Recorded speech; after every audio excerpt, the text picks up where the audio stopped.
to be doing a palpation video over the lower leg and ankle today. We're going to start off with the first metatarsal sulciform joint. You're going to start the first metatarsal head, and you're going to go, it's going to immediately begins to flare, and it's where the first sulciform point, the bone projects, which is right there. And hers kind of has like a little birthmark area where it's at. The navicular tubercle is going to move proximally, medially down the border, and you're going to hit the three cubiforms, and it will be running laterally with the cuboid bone. And hers actually kind of comes out a little bit, which you can tell right there. That is her navicular tubercle. Talus, if you keep on going proximally from the navicular tubercle into the medial malleolus, the head of talus is going to be in the middle between the medial malleolus and the navicular tubercle, which is going to be right there. The medial malleolus just moves proximal. It's the big bony thing sticking out on the medial side, which is at the distal end of the tibia. Next is going to be the sesquitaculum tali, which you're going to start at the medial malleolus. It's going to go plantar, which is 2 centimeters, 2 finger lengths for me, and it's going to move distal from the medial malleolus. That is your sesquitaculum tali. Medial tubercle of the talus is barely palpable. You're going to move immediately, so there's your medial malleolus, you're going to move immediately posterior, and it's going to be distal end of the malleus, which is right there. Okay, now we're going to do the lateral aspect of the ankle. We're going to start with the fifth metatarsal bone, which is the lateral side of the ball of the foot. The head of the fifth is usually the most prominent, so that's like right in here below the pinky toe. After the metatarsal flares, move laterally on the head of the fifth and palpate the protrusion. This is the insertion side of the peroneus brevis. So this is where the styloid process of the fifth metatarsal is going to be, like right in here. You can feel a little bump.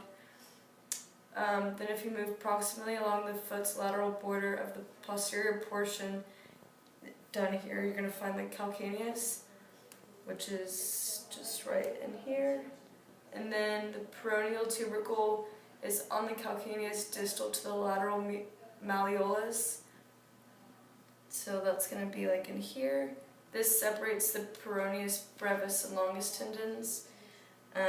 You can feel it right there. And then the lateral malleolus is going to be the distal end of the tibia on the lateral side. And that's right here. The lateral malleolus and the distal is right here. In the depression anterior to the lateral malleolus is the sinus tarsi, and that's right here. The dome of the talus, you have to have the patient invert and plantarflex their foot, and it becomes palpable, and that's right here. The inferior tibiofibular joint, it can't be palpated itself, but you can palpate a slight depression over it, and that's right here. For the dome of the calcaneus, if you start at the malleoli and move plantarward and posteriorly, the protruding bone is the calcaneus, and if you move superior, you're at the dome of the calcaneus. Okay, for the medial tubercle of the calcaneus, you're gonna go on the medial planar surface of the calcaneus, and it's an attachment site for the abductor hallucis, digitorum brevis, and aponeurosis. For the sesamoid bones, you're gonna palpate the longitudinal arch past the base of the metatarsal bone, and it's going to be these two little bones right here. You could feel them, and if you press firmly, yeah, you can feel two small bones. For the metatarsal bone, if you place your thumb on the planar surface and your index finger on the dorsal surface, you could kind of feel the bone glide, and it's not directly behind the transverse arch of the forefoot. So we're going to do the deltoid ligament. It's going to be the medial collateral ligament of the ankle joint. Is just inferior of the medial malleolus. It's broad and strong. It's not really easy palpable, but it is superficial, and you can find it when it's a healthy ankle. So we're going to grasp the forefoot or the calcaneus with one hand and place a finger over the deltoid ligament, which to find that is underneath the medial malleolus. So here's your medial malleolus. We're going to go underneath it. We're going to evert the foot and press down, and you can feel a little springiness right there, and that is your deltoid ligament. The tibialis posterior tendon, it's from the the medial malleolus, you're going to palpate. So here's your medial malleolus, you're going to palpate the soft tissue depression, which is posterior, and it's going to be in between the Achilles tendon. So here's your Achilles tendon, you're going to go down, and then it's the little depression right there. And the structure is most anterior. We're going to invert and plantar flex to palpate it right there. So the flexor digitorum longus is just behind the tibialis posterior tendon and slightly above the malleolus. So here's your malleolus, and like we said, the tibialis posterior tendon is right in this area.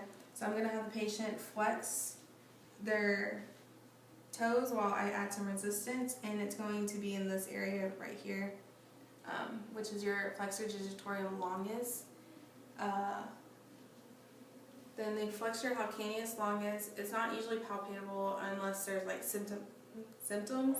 It runs along the posterior aspect of the tibia and grooves of the posterior aspect of the talus.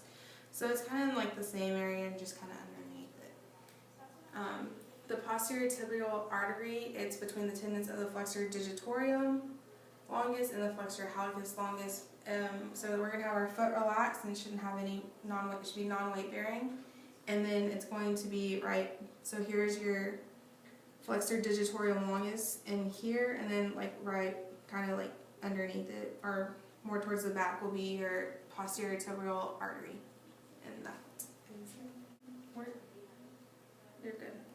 So the tibial nerve is posterior and lateral to the posterior tibial artery. So like we said, the posterior tibial artery. It's kind of difficult to palpate, and we don't usually palpate unless there's symptoms, but that is the tibial nerve. So first we're going to do the tibialis anterior tendon, which is the most prominent and most medial of the three tendons. We're going to instruct the patient to dorsiflex and invert the foot against resistance. And we're going to palpate distally to its insertion of the medial aspect of the base of the first metatarsal and first cuneiform bone. The muscle belly is on the lateral side of the tibial shaft, so it's like right in here.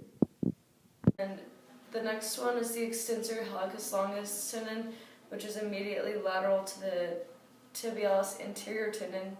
We're going to have the patient actively extend the great toe. And then we're going to palpate it along the dorsum of the foot to its insertion into the base of the distal phalanx of the big toe. So that's going to be like right in here.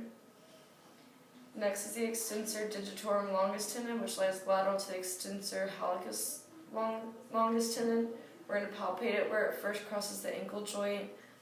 We're going to have the patient extend the toes and then palpate the tendon as it splits into 4 parts to the distal phalanx of each of the lesser toes. So it's like right here, and then you can see how it branches off right here.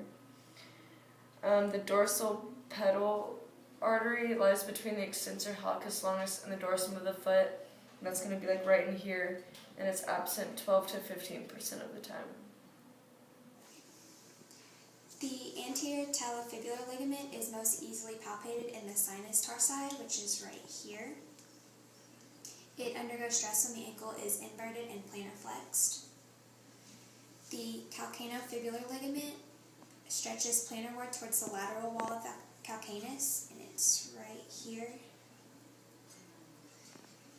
Posterior talofibular ligament, the origin is on the posterior edge of the lateral malleolus, and it prevents slippage of the fibula onto the talus, and it's right here. The peroneus longus and brevis tendons pass behind the lateral malleolus as they cross the ankle joint. If you have the patient actively evert and plantar flex the foot, you can feel the peroneal tendon, which goes down into the peroneus longus, and then the peroneus brevis tendon is right here. Okay, for the retrocalcaneal bursa, it's going to lie between the Achilles tendon and the dome of the calcaneus. So to find it, you can start at the Achilles tendon and then palpate down, and once you get to the calcaneus in here, you'll be pinching the retrocalcaneal bursa. And to find the calcaneal bursa, From the retrocalcanea bursa, you can move one finger outward, and superficially it is between the Achilles tendon and the overlying skin. So in this area right here.